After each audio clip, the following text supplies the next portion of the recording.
one of our favorite guys to talk to as often as we can get him is Tony Sparano Jr., who's the offensive line coach. Tony just tells you stuff. You can have a conversation with Tony where he gives you an answer, and then the next question is absolutely apparent. And that was no different today as he talked about his position group and how he feels, again, about Tanor Bortolini and Matt Goncalves. That those guys, and interesting to hear him talk, and you'll hear it, about Gonzalez being the guy at right guard at this point. And we knew that Bordellini was going to kind of be the center, that he was the center in waiting, but that there's going to be a competition between he and Danny Pitter. But you get great insight from Tony Sparano Jr. Enjoy this. So I gotta make myself seem taller. And then KB and Taylor got up there. It's not working. That's what I mean. Now it's the playing field's a little bit level now. So I was hoping I could. I'll go down. How you guys doing? Good. How are you? How Doing are you great. approaching this year when you lose two valuable players and you got young players? How has this process been? I don't approach it any differently, to be honest with you, because my job is to develop all the players that are here and to help them become the best players they can be.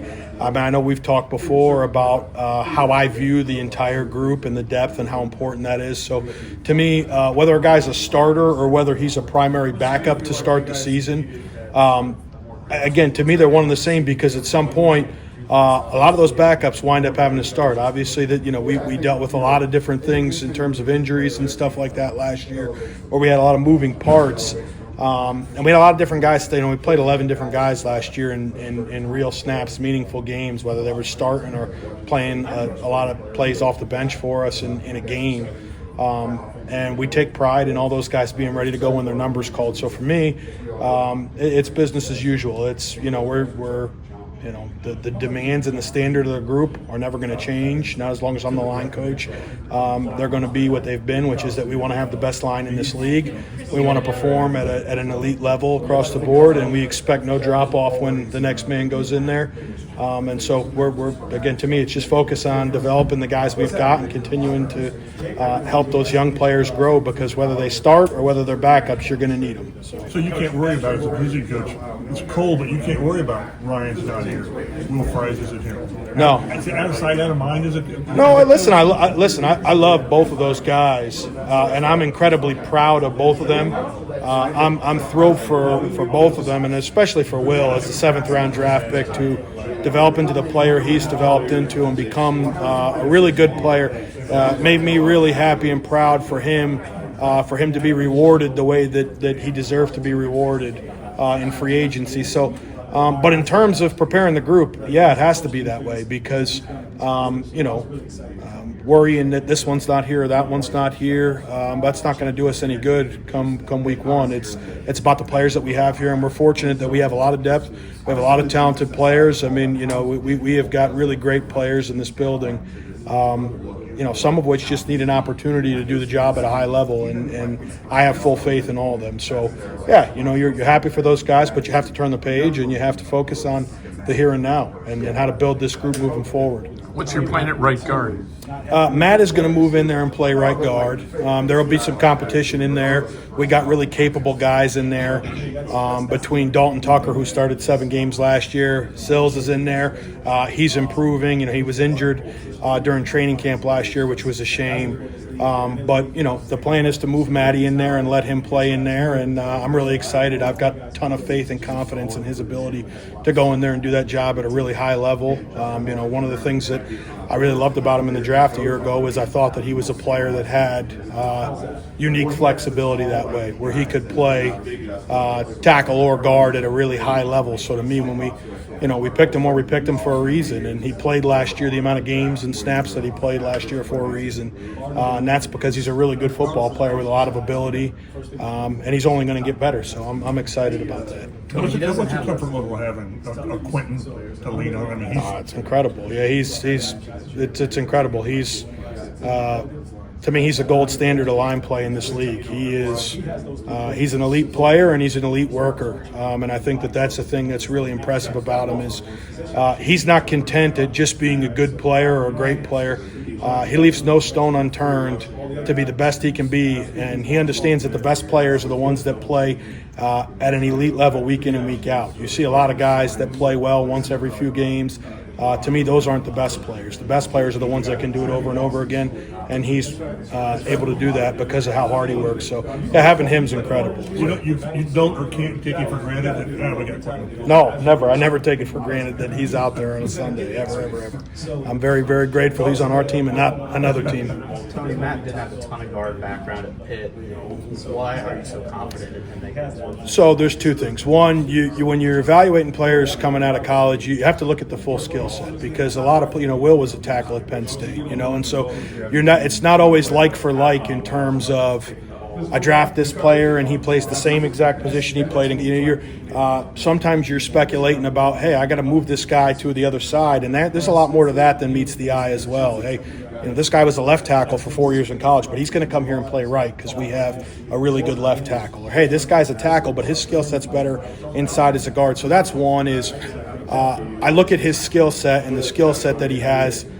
He's a big man. He's got power. He's got length, and he's really deceptively very light on his feet for his size. He's quick. He can get out in space. You saw some of the stuff he did in the run game in space last year was very good. That about his skill set excited me. Plus, he's a really tough physical player, which for our guards, that is non-negotiable. They got to be that way, and he is that way. But the second thing I would say is, we repped him in there a bunch during practice last year throughout the season. Obviously, everyone's saying he played the one play in the Miami game, but there's a lot that goes into that one play. He was ready, during that stretch to be the next man in full time at 4 different spots. So he was taking a ton of guard reps on both sides. He was taking tackle reps. So we worked him in there a bunch, and I watched him throughout the year get better and better and better in there and more comfortable. And then I just know the person. I know the worker, and I know exactly how he's going to apply himself to do that. I couldn't have more belief and confidence in that dude than I do. It just I feel great about him. Part of the process with him, are you continuing to put him in different spots, or do you want to prioritize? No, I'm prioritizing him to play right guard. What did you see from Tanor when he got in there for those games he started last year? Yeah, so I saw a young player that got better each time he went out there. The game wasn't too big for him. Obviously, athletically, he has a ton to offer you in terms of what he's able to do on the move. In terms of how he's able to mirror people in pass protection. Very smart player for his age, too. A rookie with the amount that the center has to handle in this league, really poised player. And I just think he's got a unique ability to he can really get himself into some good spots in the run game, fit in with great leverage and combinations, get underneath defenders, and really create angles for him to create movement, which is really unique. And then, again, really does a good job maximizing his length and his quickness and pass protection. So, I was really pleased with him last year when he got in there and thought that he did really a nice job with the starts that he had, the opportunity. With the right guard spot, last year you guys did have that come open week 5 or so and Will went down. I guess what makes this year different with Matt that you guys didn't go to him last year in that spot, but you are this year? Repetition. So if I ask you to do a job and I give you minimal work at that job and then say, hey, it's time, Dalton Tucker to me had been playing that position for the duration, had a ton of reps, and I was very confident in his ability to go in and do the job. And I know a lot said about his play, and I feel like we diminish a little bit of what that guy did last year as an undrafted free agent. To start 7 games, a lot of guys that got drafted a lot higher than that kid didn't play the amount of plays that he played. Or you watch that Titans game on the road, he's going toe-to-toe with one of the very best D tackles that is in this league in Simmons, and we win the game. So to me, it's Matt had been repping pretty much exclusively at tackle, a little bit of guard sprinkled in. Dalton was at guard. I had confidence in both players, and to me, I wanted to go with the guy that had the work in there, as opposed to saying, hey, Matt, I'm going to move you now. It's hard to all the reps he'll get now in preparation for that, to not have that and then just try and, hey, it's game week, let's go. That's very difficult to do. I felt much better with putting Dalton in there, who had banked up reps in there for all the spring, all the camp, and had been playing at a high level.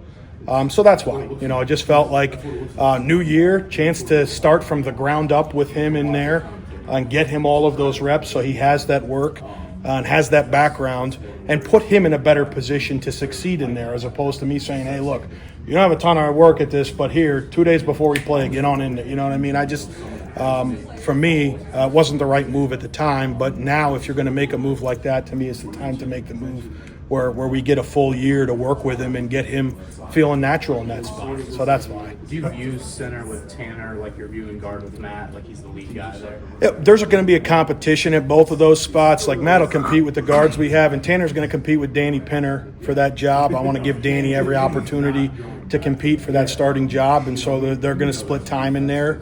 And that's how we're going to go about that. Danny, in his 2 starts for me last year, I thought he did a nice job for us and played at a high level. And to me, competition, we've talked about a lot around here, makes everybody better. So to me, I want to let those 2 fight it out, and they'll do that in training camp and let the best man win that job. Again, it's a great situation to have 2 players that both made starts last year. I know Danny's made some in previous years, but they both made starts last year and played well for us. To be able to have both of those guys back, I want to give both of them an opportunity to take that position and let the best man win that job. So they'll both have a tremendous opportunity to do it, and we'll see how that plays out. But understand this, I have full confidence in both players. Wouldn't have started games with those guys without having that belief in them last year. So they have a little bit different skill sets. They both bring a little bit something different maybe to the table. But I think they're both very good players, and they're both very capable players for us, and they can do a lot of different things that we can utilize. So I'm excited to watch that play out. There's Tony Sparano Jr. talking about the people he coaches, the offensive line, and he is really good at coaching that offensive line group. He is different at coaching the offensive line from like Chris Strasser, Coach Googe, those guys. This is a different level guy, and they seem to draft toward the traits that Tony Sparano, where he can get to a guy and get the best work possible out of that guy. I can see why people want to play for him and people want to do well in that position group. Guys like Quinton Nelson, you heard him earlier today talking about Tony Sparano Jr. and the effect that he's had on him.